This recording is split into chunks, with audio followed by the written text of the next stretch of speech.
New Jersey is recognized for 5 minutes. Thank you, Mr. Chairman.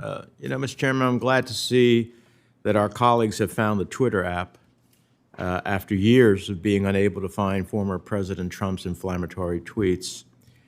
I don't know when tweets became disqualifying for nominees, because they were certainly not a disqualifier for my colleagues on the other side of the aisle when I was the ranking member of the Senate Foreign Relations Committee, where I saw a number of nominees put forward by the last administration that would clearly not meet my colleagues' new and rigorous standard. For example, one individual nominated twice by President Trump retweeted offensive and baseless claims about Republican senators that I won't repeat here, including promoting fringe conspiracy theories about their families.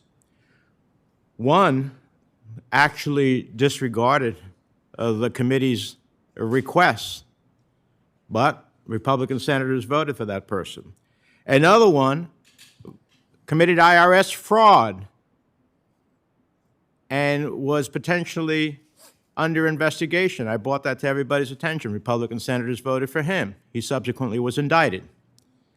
So this goes far beyond anything that the nominees before us have said, and I don't recall our colleagues speaking up in righteous anger, let alone sending letters against the last administration's nominees. So I don't think we should be pretending to hold these nominees before us to a different standard than those that Republican senators voted for in the last administration. But there is a fundamental difference between those nominees and these. These nominees are qualified for their job. I have to say, Mr. Colon brings years of experience and dedication to HUD, if she were to be confirmed. Not only did he work on Sandy recovery, which as a New Jerseyan, this is very important to me, but he currently oversees 450,000 affordable housing units. And Mr. Colon embodies the type of nominee we would like to see more of: highly qualified, experienced, and, by the way, representatives of the communities that they serve.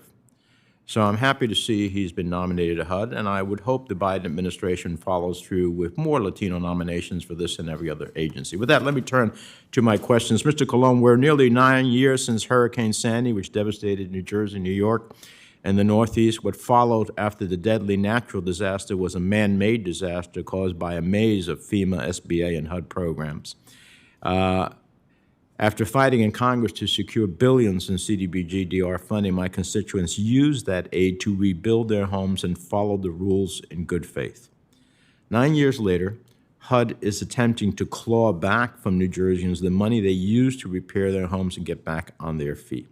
I think this is absolutely ridiculous. So my question to you is, if you are confirmed, will you commit to working with my office to provide relief for Sandy survivors so that New Jerseyans who tried to follow the rules are not faced with unfair clawbacks? Thank you for the question, Senator.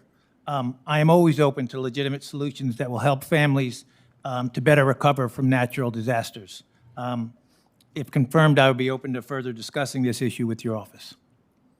Okay, well, I hope that that leads to a more conclusive answer. If people followed the rules as they existed at the time, weren't told that you were going to get a HUD loan and an SBA loan and that therefore there was duplicitous, but you weren't told that at the beginning, it is unfair to then subsequently tell them, oh, sorry, you shouldn't have done that, but you didn't tell them you shouldn't do that. You don't think that that's the way the government should act, do you? I don't. I'm unfamiliar with the specific circumstances, Senator. But if you take my scenario for true for the moment, would you think that that's the inappropriate scenario? Inappropriate. I'm not sure whether it's legal or not. I'm not sure whether the authority for that determination rests with my office or whether Congress would have to address it. Mr. Axelrod, the President as a candidate promised that he would return the jurisdiction of the export licensing of semi-automatic weapons from the Commerce Department back to the Department of State, for which President Trump took it. And of course, the President can do this by simple regulation without the need for legislative approval. Until that happens, the department is providing no information to Congress as to what lethal weapons, including sniper rifles, assault rifles, and others, are being sold to what countries or foreign persons, in what quantities, and under what conditions. Do you support the president's promise to return jurisdiction to the Department of State? And until that is ultimately implemented, will you commit to provide to the Committee of Jurisdiction over arms sales specific information about what weapon sales are being considered for export? Thank you, Senator. I don't know enough about the policy issue to have a view on. I know you feel very strongly about it. On the enforcement side, don't have a view on where those authorities should lie. But I will commit to you that until they are returned to the munitions list, that if confirmed, I would make sure that we enforce aggressively. I also would commit to you, Okay, Senator. I don't want to hear about enforcement. I'm asking a simple thing. You know, it's amazing. I'm trying to help you guys, but you're not helping yourselves. Information. That's all I want. Not asking you to enforce. I want simple information. I chair the Senate Foreign Relations Committee. We have jurisdiction over arms sales. All I want to know is who the hell you're selling it to. And you can't tell me that? How do you expect me to give you my vote? Okay, explain to me. Well, Senator, when it comes to information, and apologies for not getting to that part of my answer more quickly, when it comes to information, I do believe it's important, of course, for committees of jurisdiction to get the information they need to fulfill their oversight responsibilities, and I will work with you and with the Department of Commerce, if confirmed, to make sure you have the information necessary to do your job. Thank you, Senator Menendez.